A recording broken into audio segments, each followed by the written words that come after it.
You know, there's a lot, I have a lot to say today, and I've been sort of inspired to do something. I'm going to show you a training that the introduction to a training that I'm teaching right now. Uh, but before I do that, I just want to mention something about what the music that we listened to earlier. I don't know how many of you are old enough to know what that was, but it was the Blues first album, Days of Future Past, which was released in 1967. And when I was in college at that time, things were just getting started. And I remember very clearly hearing that phrase, you're not asleep, open your mind.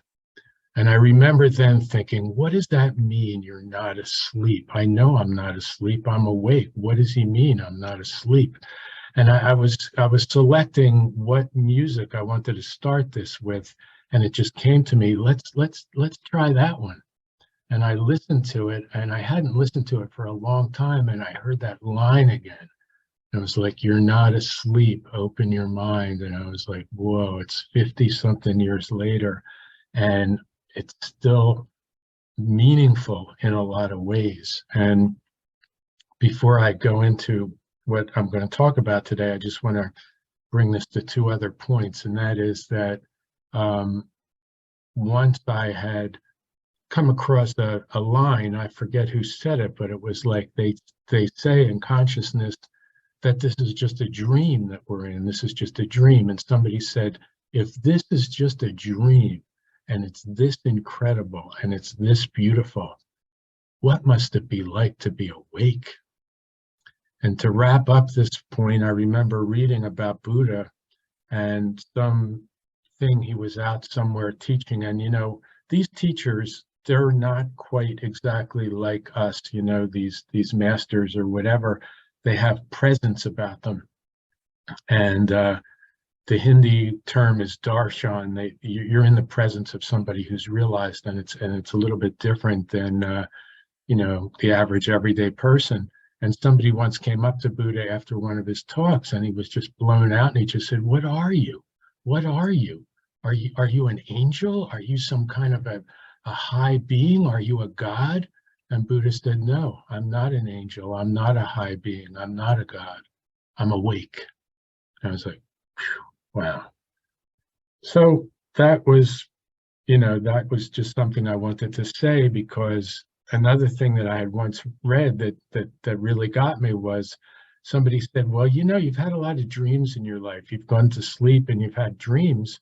And one of the things that very rarely, if ever, happens is that you're in the midst of a dream and you just go, oh, you know what? I'm just asleep. This is just a dream, and it doesn't really matter because soon I'm going to wake up and none of this is real.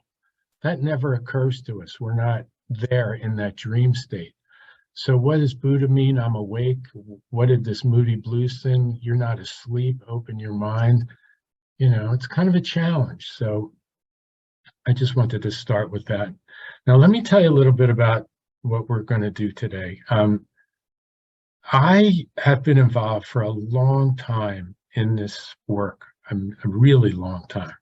And I've seen a lot of things happen. And what I've been doing for the last couple of years is to try to broaden the appeal of what we're into a way that the average everyday person can deal with it, because most people have trouble with a lot of the concepts that we use.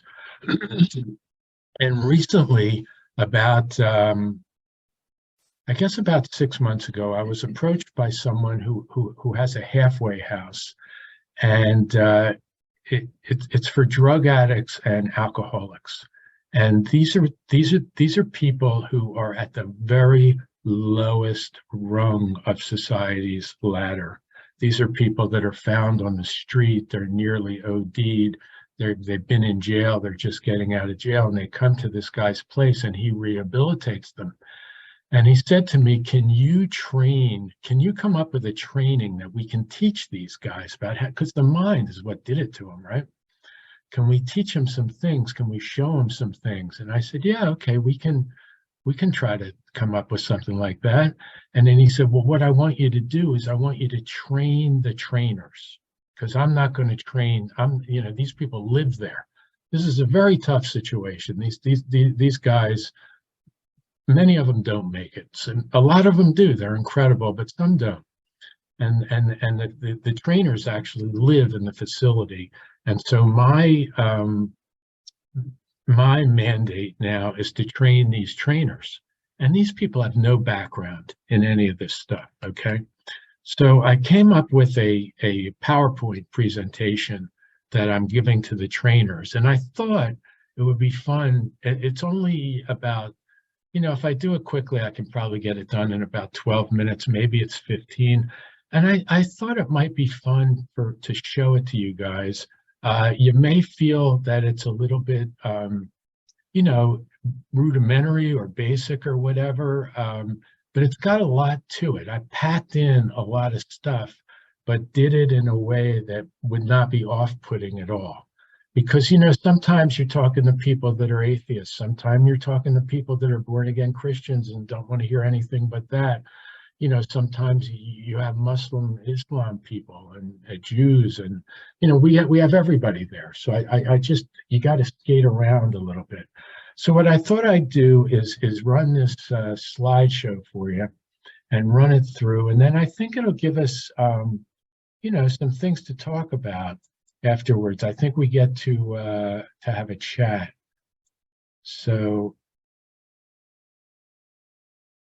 let's see if I got it.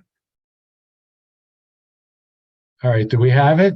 I can't see, so can somebody just tell me if it's visible? We got it. Okay, good.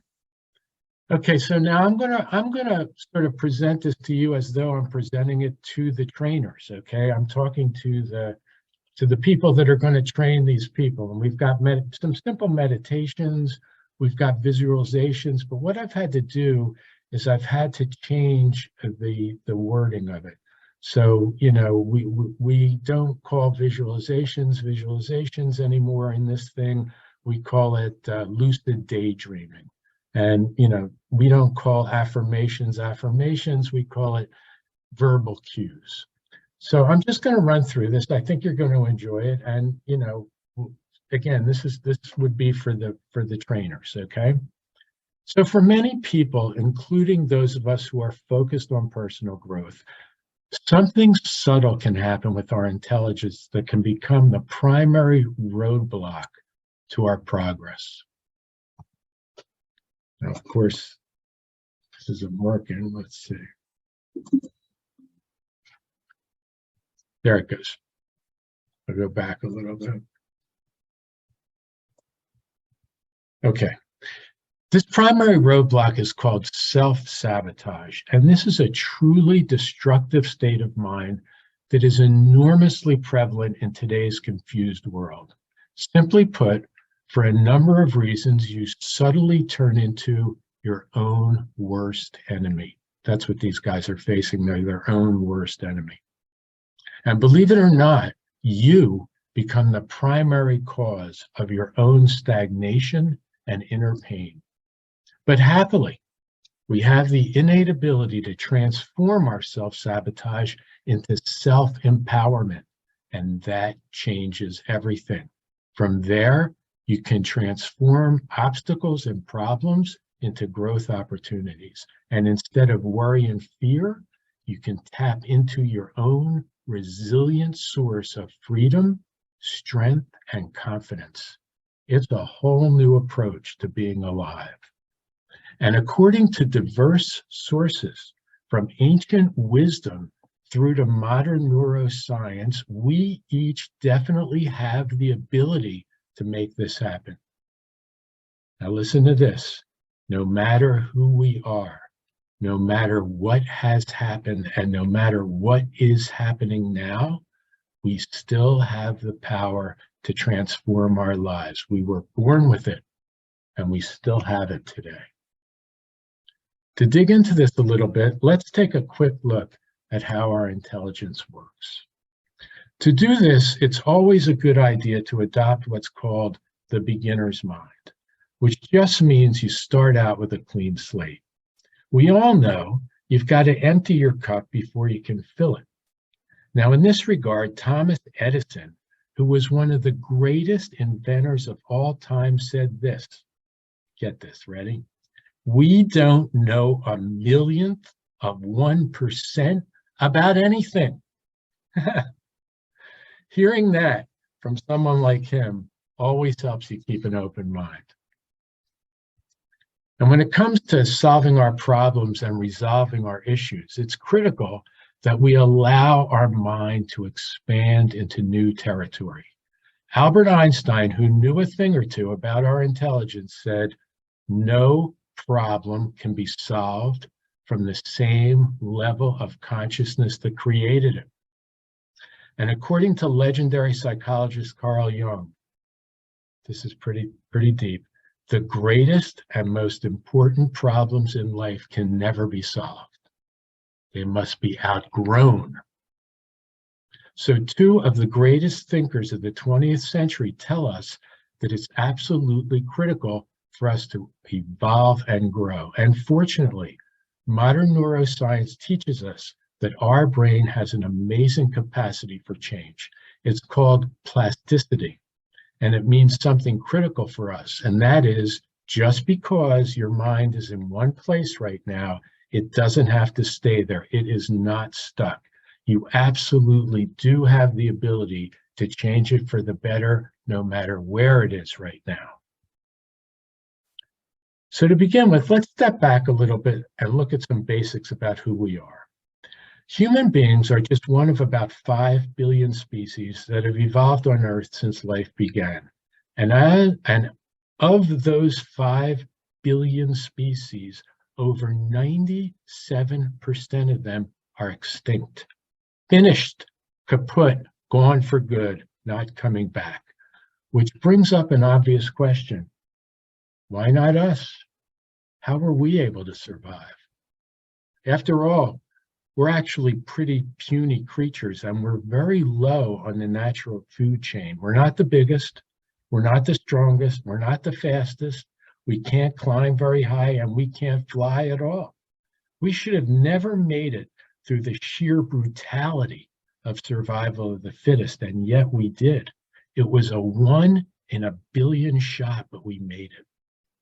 And the big question is, how did we do it? What gave us the power to beat these impossible odds? Well, the obvious answer is our incredible human brain. Not only is it the one element that separates us from the rest of creation, but get this, over 3.7 billion years, this is the single greatest biological evolution of all time. And think about this. You have one of your very own. It's all yours. You can do whatever you want with it. And if you want to make the most of it, the first thing to understand is that it has two basic parts: our ordinary mind and our higher mind. Now, this is something you're going to find hard to believe. Here is a truly extraordinary fact from a major NASA study that was done in the mid-90s. And you might find this very hard to believe, but it's true. The odds are very high that you, individual, I'm talking you were born a genius. An astounding 97% of us were. Isn't that amazing? And think about this. NASA says you remained a genius through the age of 5. We were all geniuses for those wonderful years because our consciousness was composed primarily of our higher minds. Then the ordinary mind began to take over. Our brain has about 86 billion neurons that fire together constantly. And as the saying goes, neurons that fire together, wire together. They create about 100 trillion neural pathways, which form a vast neural grid that's called your neural template. The This template is an incredibly complex device, and it is filled with everything that makes us who we are in the world. All our concepts, our emotions, our thoughts, our feelings, our likes, our dislikes, our hopes, our dreams, our memories, on and on and on. And we end up filtering everything that happens to us through this vast neural network. And that filtering shapes our entire life experience. We've each been basically living through the filter of our neural template since the age of 5. Now, the ordinary mind is a truly extraordinary tool, and we can never grasp how much intelligence we each have within us at this very moment. It's estimated that it would take the most advanced computer in the world about 45 hours to do what your brain does in just 1 second. But your mind can be a real double-edged sword as well, which means it cuts both ways. And it's absolutely critical to understand this. For example, our ordinary mind is responsible for making improvements in every aspect of our life. And to accomplish this, a key part of its nature is that it is always dissatisfied. No matter what's going on, it will always be looking for something better, something more. Now, this is important. This innate dissatisfaction is one of the key characteristics that makes it so effective. Without this, we'd still be living in caves, and every advancement in our world, from the wheel through to the computer and beyond, is a result of this dissatisfaction. But it has a negative side to it. And the negative side can be brutal. Being in a state of constant dissatisfaction can darken your entire life. You become disappointed with everything, including yourself. You can become extremely destructive, bleeding the very life out of you and turning your world into a prison of endless frustration. The ordinary mind is also deeply connected to our limbic system, which is responsible for our safety and security. In this area, on a basic level, it is in a state of constant surveillance, always looking out for threat, and we could not survive without this. But its default signal is fear, and its general tendency is to catastrophize problems, making a mountain out of every molehill on every issue. Now, eventually, fear can become dominating our entire awareness, bringing devastating results to our health and well-being. Ironically, if unchecked, the very part of our mind that is responsible for protecting our life can end up ruining it. And for the last thing, the ordinary mind cannot exist in present time. It is excellent at looking back at the past and making judgments about our performance, as well as projecting into the future to make concrete plans and creative solutions for what might lie ahead, but it simply does not exist in present time. Whenever we are truly in the present, the ordinary mind goes on hold. And the failure to understand this primary aspect of it can lead to deep confusion, sadness, and frustration. So there's a lot more to this, and basically it talks about, just like we went into the ordinary mind, we go into the higher mind. Let's get back into this, okay? So basically, when NASA said that we were all born geniuses, 97% of us were, and that we were basically in our higher mind for the most part through the age of 5, and then the imprints just really started to become too much. If you go back, and they say that genius self of ours has not gone. They say that after the age of 5, from age 5 to age 12, it's just constantly taking you away from that genius intelligence. By the time you're an adult, you only have about 2 to 3% of it left. But the interesting thing is it's not gone. We just don't pay attention to it, and the society puts no value. So let's go back a little bit to what it is, okay? And let's get to the very basics of everything. And we all know, and I think everybody here has enough understanding to know, that if you were asked what the basic of everything is in this life, we all know that the basic of it is the fact that we're breathing. Because if we were not breathing, nothing would be happening for us, right? And interestingly enough, no one understands how this breath works. I don't care who they are. I don't care how many letters they have after their name. Nobody knows. It's a miracle. We just don't know how it works. It starts and it goes, and it doesn't matter what you think. It doesn't matter what you feel. It doesn't matter if you're happy or sad. That breath is on all the time. And if it ever gets challenged, if it ever gets to a point where you can't breathe, everything's out the window, because you'll fight for that. You'll fight for that with a strength that you're not aware that you have, okay? So let's look at this. When a baby, let's take a 3, 4, or 5-month-old baby. When a baby that age is not wet, doesn't need to be changed, not hungry, is full, nothing's bothering it, there's no loud noises, nobody's yelling at it or whatever. It's just in its own state of being. Generally, it laughs about 18 times an hour. It chuckles or it laughs. Okay? It's in a state of bliss. It really is. And then 2 interesting things about that. One is, you can take the most hard-boiled person in the world, the biggest jerk you've ever met, the meanest, lousiest human there could be, and you put that man or woman by themselves, one-on-one, in a room with a 3 or 4-month-old baby, and there's nobody around, and they don't have to be anybody but themselves, and they're with that baby. In a matter of moments, they're going to start cooing to that baby. Hi, hello, baby. Where's that come from? It's always there, okay? That baby is in a state, and that state is very powerful. Why is that baby laughing? Not because somebody told it a joke. It can't even speak. It's not laughing because its father just told it that it now has a bank account of $30 million. None of that stuff's meaningful. It doesn't even know its name. But it's in a state of consciousness that is in this genius level of being. And let me know if I'm running out of time. I just want to let you know what Aristotle said about this, and it's very interesting.